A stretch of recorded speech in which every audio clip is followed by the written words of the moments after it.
This structure has been called the most haunted building in Tennessee. It is the Carnton Mansion, a plantation home that is now the final resting place of over 1,480 soldiers. Before the war, the Carnton Mansion was a peaceful and quiet location. It was built in 1826 by the former mayor of Nashville, Randall McGavick, and was inherited by John and Caroline McGavick in 1844. The mansion is a beautiful two-story building with 22 rooms.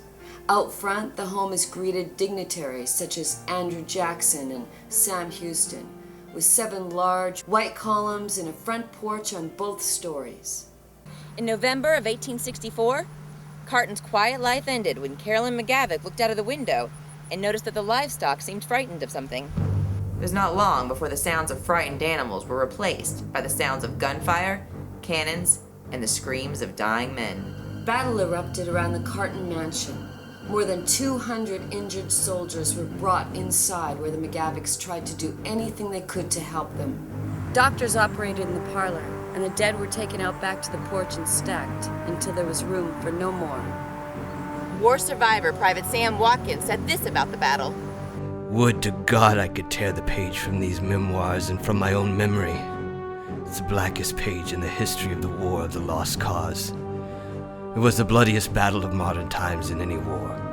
It was the finishing stroke to the independence of the Southern Confederacy. Would to God that I had never witnessed such a scene.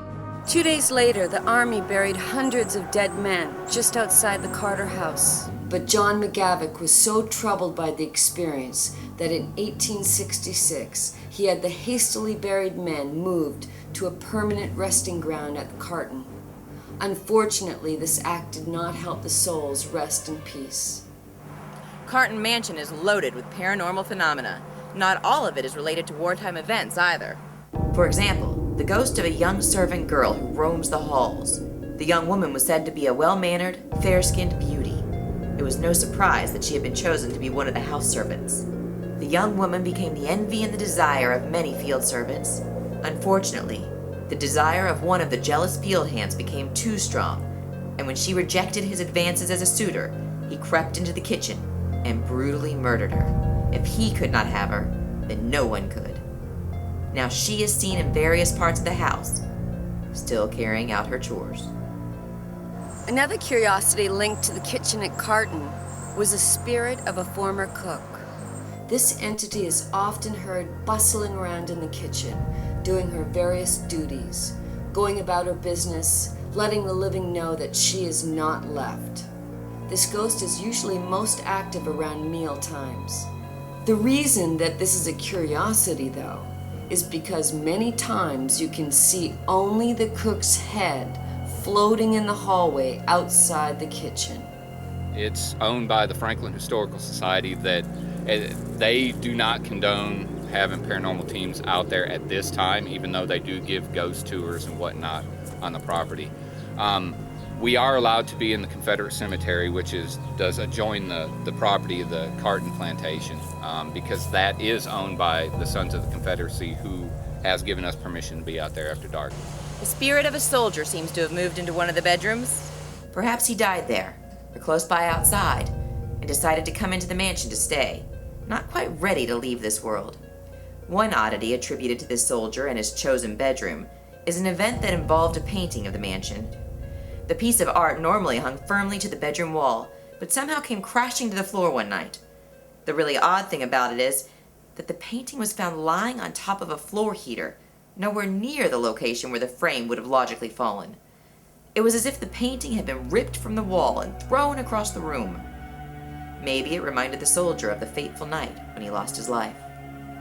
The most famous and the most encountered spirit at the Carnton Mansion is that of a Confederate soldier who's been witnessed walking through the mansion and across the porch. Some visitors report they also see him marching around the perimeter of the yard. Everywhere that he goes, the sound of his heavy boots accompanies his wandering. This Confederate has also been known to carry on lengthy conversations with visitors. As a matter of fact, he has spent so much time speaking with tourists that his spirit has been positively identified. It is none other than the ghost of General Pat Claiborne.